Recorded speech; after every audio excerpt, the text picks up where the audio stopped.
Hello Iris. Hello Salomé. Comment ça va? Ça va. A priori, si vous êtes en train de nous écouter et que vous nous écoutez le mercredi, vous êtes en train de crever de chaud. Et surtout si vous êtes à Paris, parce que je connais pas la météo du reste de la France.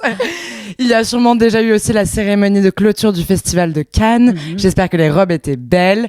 Et nous, on est juste en train de sortir du froid parce qu'on est une semaine avant.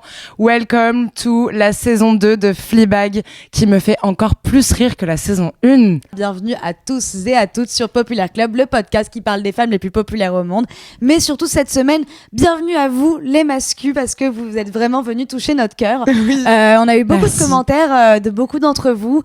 Ça nous a fait tellement plaisir de vous avoir et d'avoir votre point de vue qui est en fait hyper intéressant et hyper avancé. En fait, Des ça fait références plaisir. aux années 40 Oui, sur la femme était beaucoup mieux inférieure à l'homme. yes. J'ai beaucoup aimé, il y en a un qui a dit une baffe et vous mourrez. Et je sais pas, ça m'a plu. Et j'ai trouvé que ça avait un rapport. C'est horrible. Non, mais c'était magnifique à dire, hein, vraiment, merci beaucoup. Mais Salomé, mais mon Dieu, heureusement que je l'ai pas vu celui-là. Bon, en tout cas, pour le moment là, en direct, vous êtes plus de 9000 à nous suivre sur les réseaux sociaux, cumulés même avec TikTok, plus de 10 000, plus de 20 000 écoutes. Donc on vous aime trop et c'est parti pour Fleabag saison 2.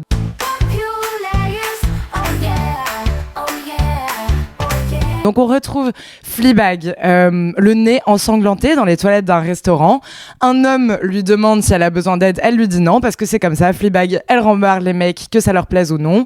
Et en fait, on se rend compte que c'est un dîner de famille. C'est un dîner de famille qui, pour les fiançailles du père et de la belle-mère. Il y a sa sœur qui est là avec son mari qui est plus odieux que jamais, qui menace Fleabag de voir comment il va faire pour être le centre d'attention du dîner. Mais a priori, Fleabag est plutôt silencieuse. On apprend qu'elle n'a pas vu sa famille depuis plus d'1 an. Et il y a quelqu'un à sa droite qui a l'air un peu weird, un peu bizarre. Elle ne sait pas qui c'est. Mais en fait, il s'avère que c'est le prêtre qui va faire la célébration du mariage des parents. Et voilà où on en est. Ça démarre avec cette phrase « This is a love story ». Qu'est-ce qu'il va se passer ? Eh ben, on va le savoir. En effet, comme l'a dit Iris, Martin, qui est son beau-frère odieux, va que aller la chercher. Nous, alors qu'on est face à une Fleabag qui en fait est plus calme, parce que je vous rappelle qu'on s'est quitté saison 1, fin saison 1, elle a réussi à avoir un prêt pour son café et ça marche. Et d'ailleurs, ce qu'on apprend dans cet épisode 1, c'est qu'on lui dit « Est-ce que ça va le café ?» Comme d'habitude, elle répond oui, sauf qu'avant elle mentait. Et là, elle nous regarde et elle nous dit « Non, vraiment, ça marche. » Ouais, le café, c'est vrai. En fait, cette fille, elle commence à un peu s'apaiser, à avoir confiance en elle, mais Martin va constamment aller la chercher en mode « Qu'est-ce que tu vas faire encore pour niquer le dîner, pour dire que tu vas dire quelque chose de très choquant, attirer l'attention ?» Et en fait, ce qui est exceptionnel, c'est que cet épisode du dîner, c'est un chef-d'œuvre. On dirait une pièce de théâtre. C'est exceptionnel. C'est exceptionnel et tout le monde va partir en couille. Ouais, Tout complètement. le monde va faire des sorties de route, mais complètes. La sœur, le beau-frère, le père, la belle-mère, même le prêtre, en fait, qui va d'ailleurs un peu nous faire penser à Fleabag. Mais que ça va être assez fou. Et d'ailleurs, j'avais envie de te poser cette question. Est-ce que, en fait, quand tu attires l'attention, c'est pas un peu pour contrôler les autres de leurs conneries? Est-ce que c'est pas un peu le garde-fou, Fleabag? Bah si, j'ai l'impression que c'est complètement le garde-fou parce que normalement, ils l'attendent. En fait, ils l'attendent au tournant et ils pensent toujours qu'il y aura quelqu'un qui va faire pire qu'eux. Et en fait, là, elle ne fait pas pire et du coup, ils en deviennent complètement perturbés. Enfin, la sœur qui est dans son acting d'être en contrôle, d'être heureuse, etc. Et en fait, en effet, ça déséquilibre complètement la famille que Fleabag soit là et s'en fout. Alors que quand elle est là en train d'être complètement excessive et d'être le centre de l'attention, et ben en fait, elle permet à cette famille complètement dysfonctionnelle de fonctionner. Et là, ça marche pas. Qu'est-ce que t'en penses, toi ?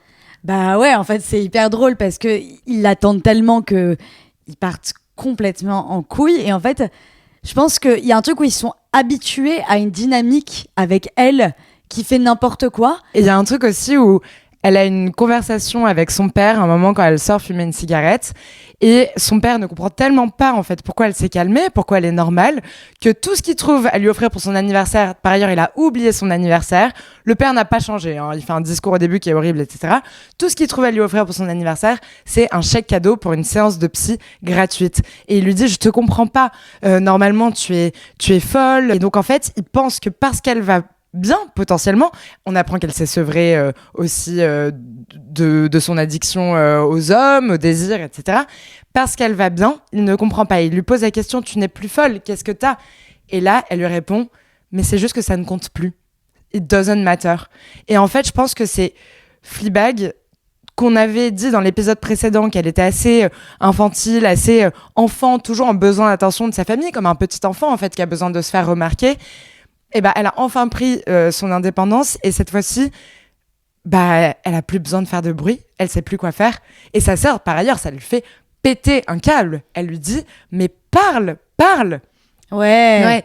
Sa sœur qui veut plus lui parler, en fait, qui lui fait la gueule depuis 1 an, est énervée parce qu'en plus j'ai l'impression qu'elle cherche encore des raisons de lui en vouloir. Et là, elle voit quelqu'un en plus qui est calme face à elle, ça la rend absolument folle. Oui, et sa sœur, par ailleurs, là, elle va être en pic dans cette saison de comparaison et par rapport au fait d'être centre de l'attention, elle va faire un truc, c'est qu'à un moment, elles ont un catering, enfin un événement de sa sœur. Sa sœur demande toujours à Fleabag de se taire, de ne pas faire de blagues, de ne pas parler, littéralement de s'effacer, de ne pas être elle-même. Et moi, je voulais te poser la question parce que je pense que toutes les deux, on est quand même 2 meufs qui sommes hyper excentriques, qui prenons beaucoup de place dans les dîners. On a tendance à, en fait, parfois faire la conversation pour les autres. Est-ce que tu penses qu'on devrait s'effacer en tant que personne excentrique et qui prennent de la place ou qu'au contraire, on devrait faire encore plus de bruit? C'est hyper dur parce que moi, par exemple, en effet, en fait, on est ce genre de personne. Moi, par exemple, je pense que je quitte rarement un dîner sans culpabiliser au moins d'un mot en trop dit. Pareil. Je parle tellement, on disait ça dans un épisode, moi j'ai tellement peur des blancs, mais que je vais être, mais je peux dire mais n'importe quoi. je peux balancer mes secrets les plus profonds, je peux m'humilier, je peux me déshonorer pour sauver un blanc. Non mais je peux vraiment, mais genre mais enlever le respect que les gens peuvent avoir pour moi. Genre c'est horrible. Et du coup, je pense que c'est un truc où nous on devrait apprendre, mais pour notre bien-être, pas pour les autres, mais pour notre bien-être, à voir ce qui se passe quand on fait pas cet effort. Mais tu le vois quand on est mal quand on le fait pas. Mais d'un autre côté, par contre, je pense que on est un bon élément à table. Mais évidemment, mais oui, je pense qu'on participe. Les personnes excentriques participent à la dynamique d'un groupe, etc. Et évidemment, on a de la culpabilité quand on repart. Mais la réalité, c'est que de mon point de vue vraiment hyper perso, je pense que c'est aussi une forme de sensibilité et de vouloir absolument que les gens qui sont plus introvertis et plus timides soient à l'aise. Et je pense qu'on se tourne énormément vers eux et qu'on leur pose énormément de questions, etc. Là où Fleabag, c'est pas qu'elle prend toute la place non plus, c'est aussi... Enfin, là où, je sais pas si elle est méga sensible vis-à-vis des gens qui sont plus effacés, mais elle a la tchatch, et moi je trouve que quand elle a la tchatch, mais ne quitte pas cette tchatch. Enfin, on va en reparler de toute manière des rapports aux autres. Mais d'abord, on voulait parler de la personne qui est à sa droite. Girl, the priest! Pray the Lord. Est-ce qu'on sait comment il s'appelle? Sexy priest. Et donc le prêtre qui va faire la célébration et il est introduit au dîner de cette manière. Le mec, il a jamais célébré un mariage de sa vie, il a rejoint l'église plutôt récemment. On apprend que son frère a été un pédophile et il dit je suis au courant de l'ironie du sort. Et surtout, il arrête pas de lâcher des insultes et c'est le seul qui s'intéresse à Fleabag. Et en fait, ça va être la première figure masculine de Fleabag qui a un sens, et je ne sais pas comment, je ne sais pas pourquoi, mais il a tellement de sens. Et est-ce que tu penses pas qu'en fait, c'est un peu la version masculine de Fleabag? Ah mais complètement. Ouais. Je trouve que c'est fou, parce qu'il dit des trucs, mais constamment un petit peu choquants. Il recommande de l'alcool, il sort, voilà. En fait, je sais pas, je trouve que c'est fou parce qu'il la comprend, et en fait, au fur et à mesure de la saison, il va la comprendre. D'ailleurs, c'est exceptionnel parce que c'est le premier personnage qui, quand elle va se retourner pour nous parler, il va dire t'es passé où là? Ouais. Et en fait, elle, ça va la déstabiliser, mais c'est le seul qui la voit.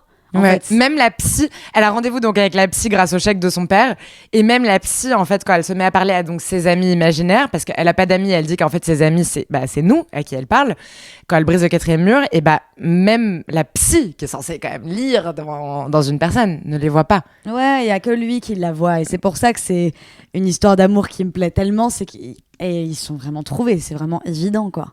Donc après ils se voient régulièrement, et tu penses que dès le début il hit on her, enfin tu penses que dès le début il la kiffe, ou qu'en fait on a que le point de vue de Fleabag et on est complètement des Lulu et le gars c'est juste un prêtre. Ah, mais moi je pense qu'il la kiffe dès le début mais je pense qu'il la kiffe dès le début mais que c'est pas conscient parce qu'il a supprimé cette notion de sa vie. Ouais, c'est vrai. Il n'en est pas question, il n'aura pas de rapport sexuel avec elle, il va pas l'embrasser, c'est comme ça, il n'en est pas question. Donc je pense que juste, en fait, je pense que quand t'as supprimé ce truc de ta vie, juste, tu deviens beaucoup plus animal avec des grandes guillemets. Du coup, quand quelqu'un t'attire, tu vas vers lui et tu discutes. Ouais. Il n'y a pas de truc pensé en mode est-ce que c'est déplacé, est-ce que non, de toute façon il n'y aura pas. Donc en fait, juste tu discutes, tu te marres. C'est ça, il y a beaucoup moins d'arrière-pensée en fait. C'est juste, tu vas aller vers la personne qui t'attire. Ouais, complètement. Moi, je suis d'accord. Je pense que même quand ils ont une conversation sur le banc, elle lui dit, bon, comment tu fais si quelqu'un te plaît, etc. Il fait, je fais en sorte de passer des bons moments avec elle et qu'elle finisse par s'échapper, tu vois. Donc, évidemment, moi, je suis d'accord avec toi. Mais du coup, j'ai un peu une question quand même parce que la psy, elle lui dit deux choses. Elle lui dit vous savez quelle va être votre next move, vous savez en fait que vous allez demain aller faire du bénévolat à l'église, etc. Donc en fait vous savez que vous êtes en train de crocher sur lui, mais en fait vous n'êtes pas vraiment en train de crocher sur lui, vous êtes en train de crocher sur Dieu. Et lui il lui dit non mais en fait ça gâcherait tout, tu n'as pas vraiment envie de coucher avec moi, je te jure, crois-moi. Comme si lui était déjà passé à l'étape d'après, tu vois. Et genre je trouve que ça pose quand même la question en tant que girls, pourquoi on a tendance à vouloir désirer l'impossible, à vouloir désirer la personne qui est inaccessible. Là, je pense que nous, on a souvent ce truc, et je pense qu'avec tous nos épisodes sur Sex and the City, on a fait que se poser cette question parce que c'est la spécialité de Carrie Bradshaw. Mais je pense que là, en plus, c'est ça qui est tragique, c'est que je pense que c'est pas ça, elle, qui va l'attirer. C'est pas qu'il est indisponible, c'est pas tout ça. En plus, elle est tellement piquée par lui, elle va à l'église, elle fait des trucs. Elle est tellement piquée, mais moi, je pense que c'est juste que ils se sont trouvés, je pense, moi, sincèrement, encore aujourd'hui, encore en ayant vu la fin de la série, que je ne vais pas spoiler parce qu'elle sortira la semaine d'après. J'ai tellement une mémoire de poisson rouge que tu sais que je me souviens pas. Moi, je me souviens très bien, et moi, je te le dis, ils sont âmes sœurs. Ces gens sont âmes sœurs, et j'y pense aujourd'hui. Ça me touche trop. Ils sont âmes sœurs, et je te jure que cette série m'a fait croire à l'âme sœur, et c'est horrible. Parce que, j'en parlerai pas plus. Ils sont âmes sœurs pour moi, c'est comme ça. Est-ce que tu penses qu'il y a pire que de crocher sur un prêtre? Crocher sur un mort. Non, je rigole. Ouais, non, mais meuf, je pense un truc comme ça. Hein. Mais non. Ok, crocher sur Jacob et Lordi, mais genre maladivement. Enfin, tu sais, sur une star. Non, non, tu peux trouver un non, truc. Mais c'est faux parce que c'est pas quelqu'un de physique. Crocher sur ton boss. Relou en vrai. Crocher sur ton beau-père. Le père de ton mec. Genre. Ah, le père de ton mec. Ouais. Ah ouais, moi j'étais Ah. Oh non, toi tu parlais au mec de ma mère. Non, horrible, oui, voilà. Attends. Horrible aussi. Ouais, mais c'est pire de crocher sur un prêtre que de crocher sur le père de ton mec, non? Je pense que ça ferait moins de mal au monde que je croche sur le prêtre que genre. Non, mais genre. Ok, j'ai une autre question. Elle se met à aller à l'église, etc.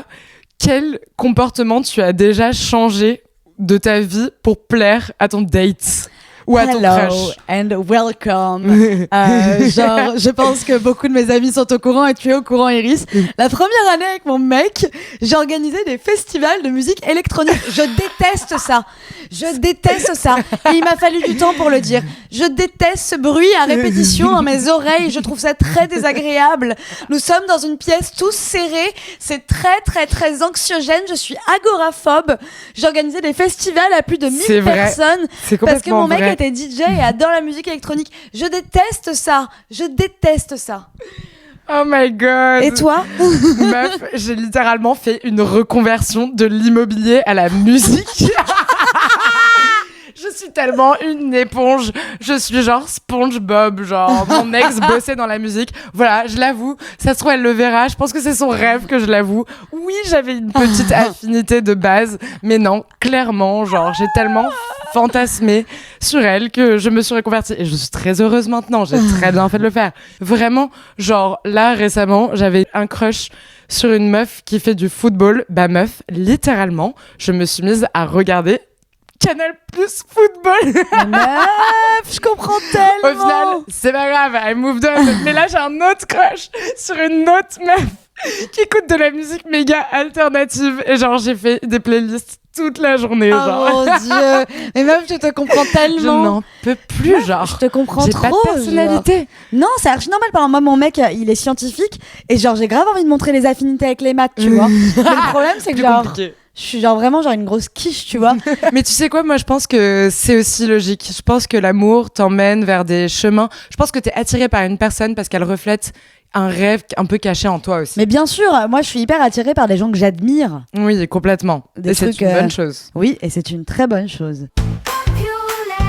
Ce que j'aime beaucoup, c'est que j'ai l'impression que les personnages se découvrent encore plus à nous dans cette saison. Et bon, ils sont encore plus complets, on les découvre encore mieux.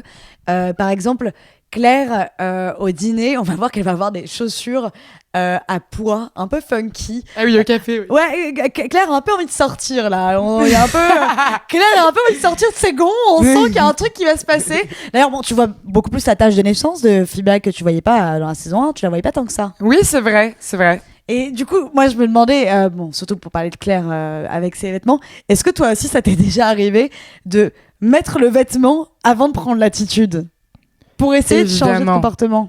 Non, mais évidemment, je pense que même n'importe quelle meuf qui veut se mettre à faire du sport, par exemple, genre s'acheter un petit outfit sympa de sport, Bien ça te sûr. met dedans. Tu vois ce que je veux dire? Ou même, nous, là, shoe dangling, enfin, on peut pas vraiment le faire, mais pour le podcast, je sais que j'aime avoir des talons, une tenue, me sentir belle, etc. Parce que ça me met dans une énergie où je sens que, enfin, je sais pas. Non, je suis grave d'accord. Il y avait ce truc aussi où nous, au théâtre, par exemple, il y a beaucoup d'écoles de théâtre différentes et donc beaucoup de manières d'apprendre à jouer différemment. Et il y a beaucoup d'écoles où ils jouent pieds nus, mais moi j'étais dans une école assez classique où on jouait jamais pieds nus, on jouait avec des talons parce que le rapport au sol fait ton rapport au personnage. Donc par exemple moi pour les rôles classiques en fait j'ai toujours joué avec des talons et ça m'a aidé à me mettre dans le truc. Et par exemple moi dans la première école de théâtre que j'ai fait après le bac, tu passais jamais sans costume. Ouais. En fait le costume c'est le premier truc qui va t'aider à prendre une attitude. Oui, c'est Comment vrai. est-ce que tu veux être quelqu'un si t'es déjà pas habillé comme ça? Oui, Et je c'est trouve que vrai. Claire qui essaie de montrer ce truc, c'est un peu elle qui toque en mode genre je vais sortir et bientôt. Ça, on en parlera aussi la semaine prochaine. ça va être Ouais, génial. grave. Non, de malade. Mais un autre truc auquel ça me fait penser, parce qu'en fait, mine de rien, je me rends compte, mais il faut que j'arrête de parler de ma psy, mais c'est une conversation que j'ai de ouf avec ma psy, de genre, c'est important de aussi, enfin, à l'inverse, se sentir bien dans ses vêtements, parce que quand j'ai commencé à vraiment dater des filles et être un peu plus dans cette communauté là, enfin, ou du moins par amour, j'ai voulu un peu me transformer. C'est-à-dire que j'ai voulu me donner un côté androgyne que en vrai je n'ai jamais vu et que je n'ai jamais eu et que je n'ai jamais adopté. Et en fait, ça m'a rendue plutôt malheureuse. Donc j'ai voulu enfiler un costume pour pouvoir être mieux identifiée, pour pouvoir croire. Et en fait, je me sens beaucoup mieux identifiée et beaucoup mieux avec moi-même maintenant que je suis revenue à ma féminité Mais et à bien mon sûr. moi naturel. Bah, évidemment. Donc en fait, le costume peut être trompeur. Bah, je suis d'accord, mais après, parce que là, toi, tu m'en Peut avais camoufler. parlé. Parce que tu m'en avais parlé, je me rappelle, on avait eu cette conversation, mais je t'avais dit que ça servait à rien parce que tu es attiré par les filles. C'est pas comme si t'essayais de dire. Ouais, c'est vrai. Genre, c'est comme si moi, je me levais là, un beau matin et je disais, ah tiens, ça m'irait bien d'être attiré par les filles, je vais essayer. Ouais. Non, tu es. Mais Tu oui, es, voilà, c'est voilà. ça. Je Et pas besoin manquais de de te transformer. légitimité Ouais, dans mais mon cœur. Tu n'as pas besoin de manquer de d'angoisse. légitimité, tu es. C'est comme ça, c'est évidemment. pas quelque chose qu'on essaye de devenir, en fait, Non, c'est naturel. ça c'est sûr, ça c'est sûr. Et d'ailleurs, si il y a des filles de la commune qui nous écoutent, bah j'espère que ça va. On n'a pas mentionné un truc hyper important du dîner. Mais chais pour le gros point dans la gueule qu'elle a mis dans la tête du frère de sa sœur. Quel plaisir. Voilà. Mais c'était génial. Ouais, ça, quel plaisir. Non, je rigole. I don't speak French, but ça, quel plaisir. Et en fait, on veut parler d'un dernier truc parce que Fleabag, elle fait une rencontre dans l'épisode 3 qui est chouette. Donc déjà, elle organise donc un prix de Women in Finance, sa sœur. Et Fleabag, elle va faire le catering et c'est là que sa sœur, elle lui dit « Ouais, faut pas que tu sois toi-même, il faut pas que tu parles, etc. » Fleabag, il y a une personne à qui elle doit pas parler, c'est genre la gagnante du prix par ailleurs qu'elle a genre explosé par terre en verre. Non, ça c'est trop marrant. Il y a une personne à qui elle doit pas parler, c'est la femme qui gagne le prix Woman of the Year. Et Fleabag se retrouve littéralement à aller boire un verre avec elle après. Et c'est ouf parce que je pense que Fleabag, encore une fois, si on revient au tout début de l'épisode, en fait, elle arrive à capter l'intention des gens, alors qu'elle est tellement dans le contrôle, sa sœur, que non. Et en fait, elle est tellement désinhibée de tous les rapports de travail, alors que sa sœur, l'inverse. Et donc, évidemment, mais ça n'empêche pas à sa sœur d'être hyper successful et que ça fonctionne très bien pour elle, etc. Mais elles ont une conversation qui est assez incroyable, qui est assez philosophique, où, en gros, Fleabag... Et on sait qu'elle a tout arrêté, qu'elle a arrêté de voir les gens, qu'elle n'a pas trop d'amis, etc. Et la meuf lui dit... moi, j'ai plus de 60 ans et en fait, je ne rentre plus dans une pièce et je suis le centre de l'attention et les gens veulent me désirer. Et perdre ça, c'est de perdre ce qu'il y a le plus important dans la vie, c'est-à-dire les autres. La seule chose qui nous rend vivants, finalement, c'est les autres. Qu'est-ce que t'en penses de ça ? En fait, c'est limite, moi, je sais que c'est ma qualité et mon défaut, mais c'est que moi, je vis que pour l'autre. Mais donc, c'est une qualité parce que je sais que du coup, je suis hyper curieuse. Il n'y a rien qui me rend plus heureuse que de rencontrer quelqu'un, que de lui poser des questions. D'ailleurs, les gens me prennent un peu pour une meuf bizarre à chaque fois parce que je pose un petit peu trop de questions. Mais genre, j'adore ça. Mais je vis que pour les autres. C'est-à-dire, attention, et je suis pas en train de faire la pique-me en mode genre, je donne tout aux gens, pas du tout. Je vis que pour le regard de l'autre. Et c'est hyper dur à le dire. Oui. Mais en fait, par exemple, pas que en mode qu'est-ce qu'ils vont penser de moi, est-ce qu'ils me trouvent drôle, oui, ça bien sûr, ok, vas-y, je l'avoue, mais il y a aussi un truc où genre, par exemple, c'est horrible quand il m'arrive une situation hilarante, je suis déjà en train de dire ok, mais putain, ok, comment je vais pouvoir la raconter? Oui. Ok. Ah putain, Pareil. ah putain, mais c'est hilarant ce qui vient de se passer. Comment je vais pouvoir raconter? Oui. Ah, mais qu'est-ce que je vais pouvoir dire aux gens? Et en fait, c'est un problème. Mais par contre, je suis complètement d'accord. Moi, j'ai un problème avec l'autre. Et d'ailleurs, je trouve que c'est hyper intéressant que cette meuf dise ça, parce que Fleabag, du coup, tombe un peu amoureuse d'un prêtre, et que c'est très catholique comme manière de penser. C'est très Jésus, l'autre, le prochain, le truc comme ça. En fait, c'est ça le plus important.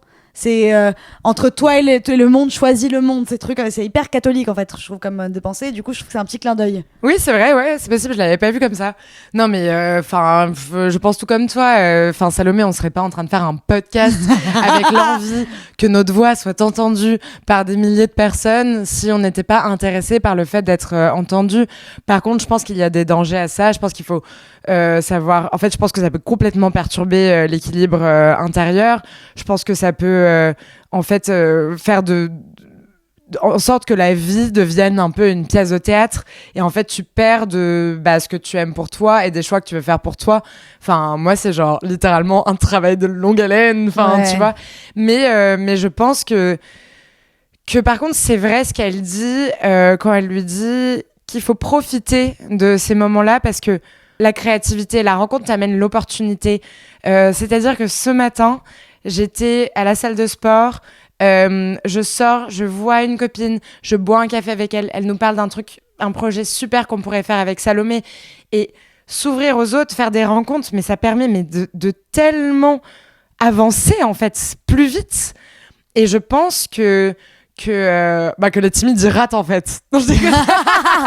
Non, mais c'est vrai. Si vous êtes timide et que vous nous écoutez, au contraire, il y a toute une partie de votre monde qui est intérieur et qui doit être ultra créatif aussi parce que ultra sensible et ultra proche de vous, qui est en absence certainement de nous à l'intérieur. Ah, ça, parce que du coup, on peut pas se stopper, tu vois.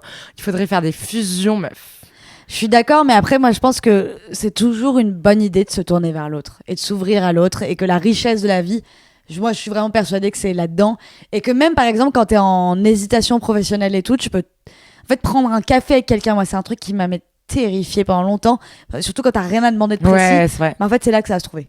Faut voir des gens, faut rencontrer les gens, faut parler aux gens, et pas que de manière intéressée. Faut juste, pas que en ayant une idée en tête. C'est dans la conversation qu'on aura de la richesse. Ouais, de malade. Et elle en parle aussi sur le fait de quand même Ken. Ouais. Et donc Fleabag, elle voyait ça aussi comme un problème, ce côté féminin un peu impulsif d'aller baiser partout, surtout parce que ça lui a causé du tort, littéralement avec Boo. Mais je pense que malgré tout, elle a raison dans le sens où qu'est-ce qu'il y a de plus beau que de séduire, de plaire, d'aimer, de prendre des risques en fait. Ouais. Et on en a parlé 1000 fois dans le podcast, mais on prend de moins en moins de risques parce qu'on est pessimiste, parce qu'on est blasé des mecs, parce qu'on est blasé de nous-mêmes. C'est pas que la faute des mecs, même si je m'aligne pas avec les commentaires des mascus, mais c'est aussi de notre faute à nous. Et sur ça, je pense qu'elle a raison. Et là où elle a tort, c'est que je pense qu'elle peut être encore ultra séduisante, cette femme. Alors peut-être plus de tous les regards, mais moi là, j'avais méga envie de la pécho comme Fleabag. Ah non, mais elle est trop stylée. Ouais. Elle est trop stylée. Et pour moi, le goal, pour le coup, c'est que moi, j'aime pas ce truc-là et que je ne veux jamais que ça s'arrête. Je pense qu'à 65 ans, tu peux encore faire tourner tous les regards vers toi quand tu rentres dans une salle. Et je connais plein de femmes qui le font encore. Donc, Complètement. Merci Salomé. Merci. On a un guest la semaine prochaine pour la fin de la saison 2 et la fin de Fleabag, tout simplement. Ce mois, Fleabag me réjouit. Abonnez-vous, commentez et notez le 27 juin. Bisous.